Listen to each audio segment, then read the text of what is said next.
Hello, everyone, and welcome to KV Psychic Intelligence. My name is KV, and if this is your first time visiting this channel, I want to let you know that I do psychic readings a little bit differently. As you can see here, instead of pulling tarot cards, what I will be doing is leveraging numbers. Now, all of the numbers in this reading will be relative to one specific number, and that is called general intensity. Now, consider GI as the baseline for indicating a potential. And so if you're familiar with radio frequencies on a spectrum analyzer, you have your static noise, and for certain channels, you have them peak at certain amplitudes.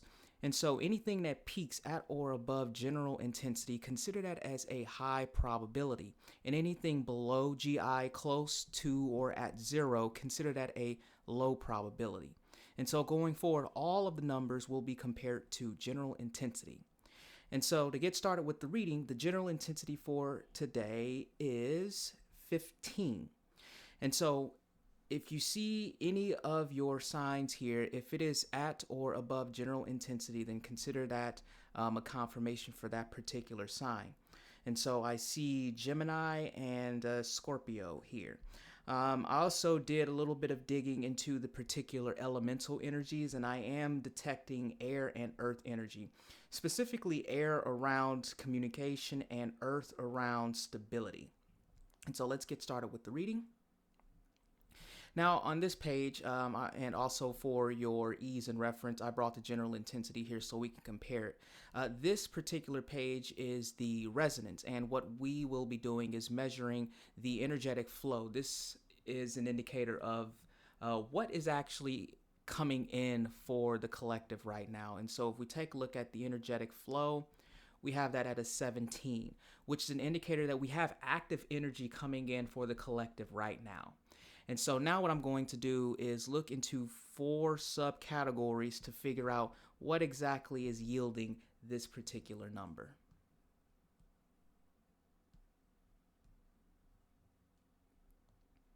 Okay, so we have clarity and communication at a 15, which is an indication that we have communication that is coming in, some kind of information that could yield clarity. And so let's go ahead and go forward on the next. And so here, this is the reading for the desires. And so this is just a little bit of added confirmation in regards to what exactly is the collective wanting to have manifest in their reality. And so let's pull these numbers out.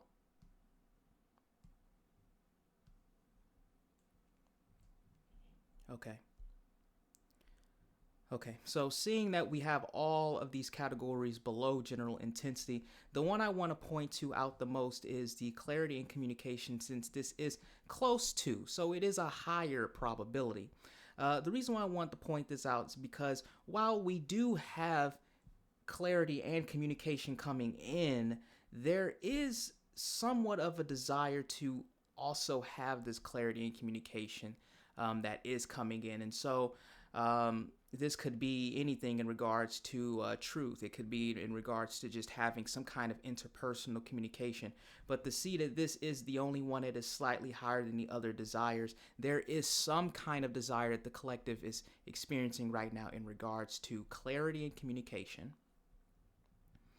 And so now in the third page of the resonance, we will be taking a look at the energetic readiness. This is a measurement that gives us an indicator on whether or not the collective is at a capacity to even receive the energetic flow and manifestations that's coming in right now. And so taking a look at the capacity to receive, we have that at a 13. Slightly below general intensity, but it's quite up there. And so I still will consider this somewhat of a high probability for the collective's capacity to receive to actually be there. And so what I want to do is look into 4 subcategories to figure out what could be yielding this number right here.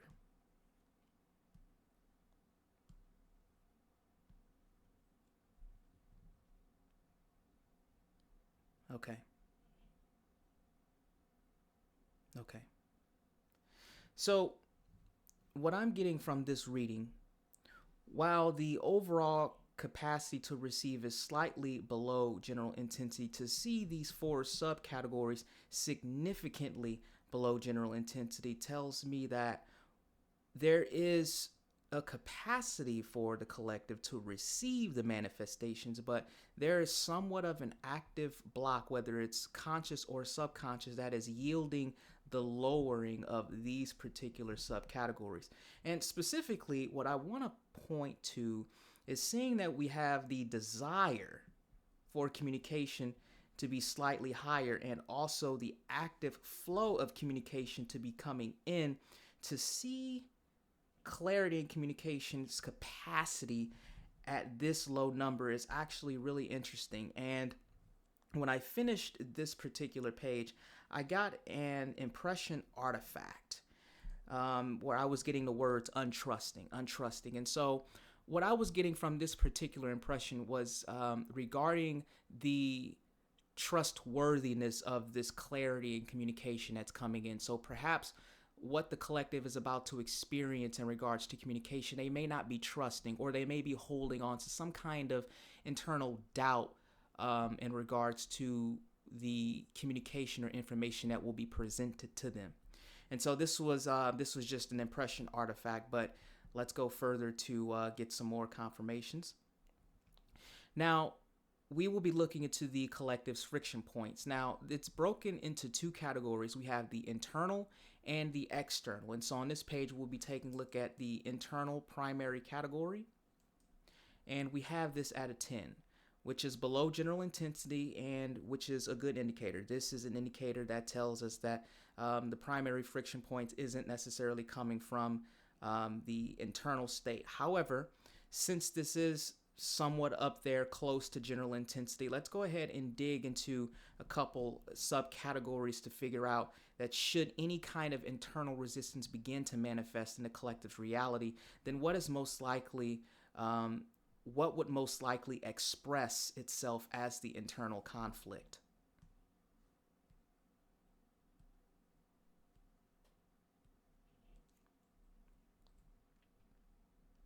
Okay. So off the bat, when I got this particular reading here at Subconscious Fear, it wasn't necessarily a fear that I was getting. It was more so doubt. That was the hardcore primary word that popped out of all of these words here in this reading. And so also got another artifact, doubt around communication. And so this is just a little bit more of a confirmation of the lowering of the clarity communication for the capacity to receive, because now with a little bit more information, I'm getting the reason why the capacity to receive clarity and communication is down is because the collective may already be doubtful or hesitant in regards to whether or not what they're going to receive will be truth. And so that's just a little bit more of an added confirmation there. And so going forward to the second friction point, we'll be taking a look at now the external primary category.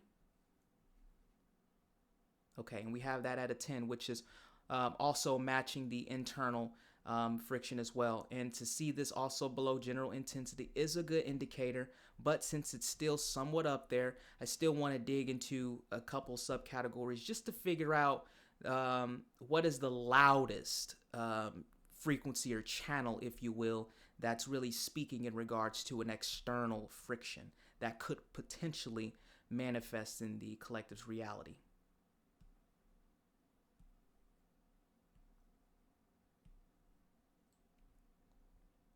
Okay. Okay. So the only one we have here that is actually at general intensity is the hidden variables and the unseen hand. And I look at this as another added confirmation in regards to the impressions I received earlier around the collective's doubt in regards to the communication or the clarity that's coming in. And so to see that this is actually at general intensity could be an indicator that there is perhaps some kind of hidden variable that's going on in the background that is probably a confirmation, because perhaps the collective was already feeling this in some kind of way. They already had some kind of doubt, some kind of internal questioning of whatever communications they're having.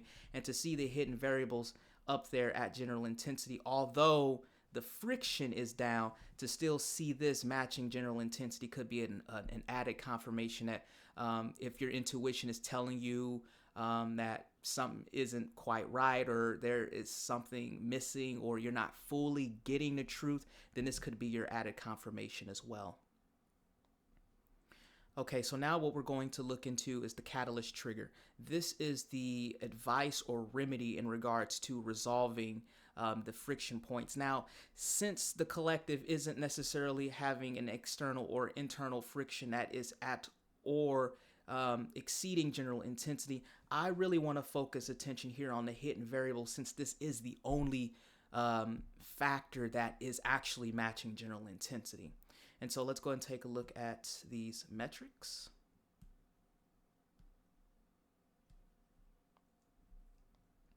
Okay. So the only thing that is matching general intensity in regards to taking it in regards to the advice is the focus and clarity. But what I was getting from this particular reading, it wasn't necessarily focus. It was more so having some kind of direct communication. So what I was getting from this, my impressions was to actually just be direct. Don't sugarcoat. Don't beat around the bush. If you're already having a sense that something's not quite right in regards to of your communication, or if you feel that something is being hidden or there are secrets, be upfront and direct about that.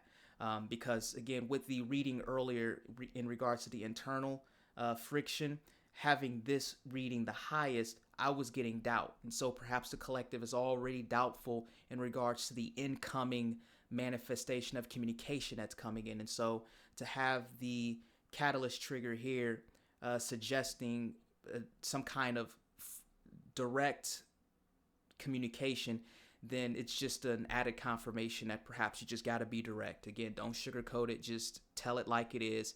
If you feel that you have doubts, let that be known. If you feel that something isn't being told in 100% truth, mention that.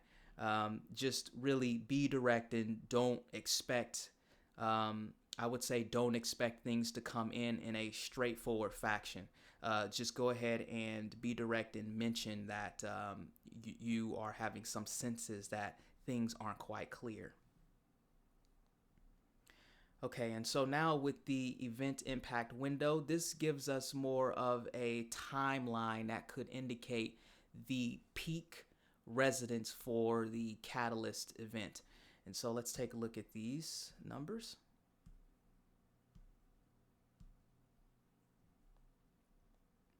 Okay, so off the bat, what I'm getting from this particular reading is by the next full moon. So should the collective begin to express the remedy here in this particular reading, they should expect to see an impact of that action around the next full moon. And looking at the next new moon, my apologies, the next new moon. And I see that it does taper off afterwards. And so, so by the next new moon, the collective should begin to see an impact on the on expressing that remedy. And that is the reading. How was it? If you vibed and resonated, go ahead and like and subscribe, especially if you've made it to this point. I'd really appreciate it. And also, if you want to know a little bit about the about how I do these readings, I'll let you in on it. If you're just here for the reading, that's okay. You can click off now that the reading has been concluded. But what I do in order for me to pull these numbers out is I use a technology called Radionics. That's Radionics. And Radionics, sorry. And consider Radionics as a very sensitive, high precision psychic radio. For all intents and purposes, a practitioner will quite literally tune into energetic structure. So if you're familiar with pendulum users use their energy, their chi energy, to flow through their body, and they use the pendulum as a focal point for that energy. And by holding a specific intent in mind, the pendulum will spin in response to certain energetic structures. With Radionics, it's a little bit more hands-on, to where a practitioner quite literally uses tactile sensations on a particular pad while holding a focused intent in mind. And so when it comes to the general intensity, what I do is I tap into the collective consciousness. I hold an intent in my mind to pull out what the collective needs right now. What is the most helpful impact. And then after sitting in a meditative session and getting a stable, coherent fix on that particular pattern, I then calculate the GI. And then from there, going forward, like the categories with the energetic flow, the desires, all of that, I basically have those as subcategories and then compare that against general intensity. It's just tuning it to different radio stations, if you will, and then just capturing that metric and then comparing it against the overall general metric. That's all what it is. If you Google search Radionics and things, you'll see that there are, websites and stuff. People talk about it, and people also sell instruments as well.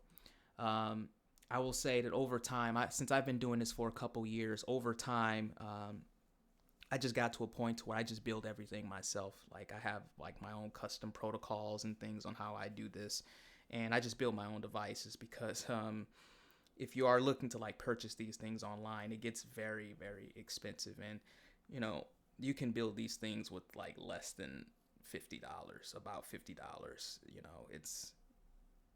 It's not super sophisticated type technology, but it's very powerful. I will say it's not a magic, resolve all issues kind of thing. And I look at it like a tarot deck or a pendulum. The pendulum and tarot deck is only as effective as the operator using it. And the radionics instrument is no different. It's the operator that does all of the work. It's not the instrument. It's just a focusing tool, just like a tarot deck or just like a pendulum, just like runes, just like any other divination type of tool.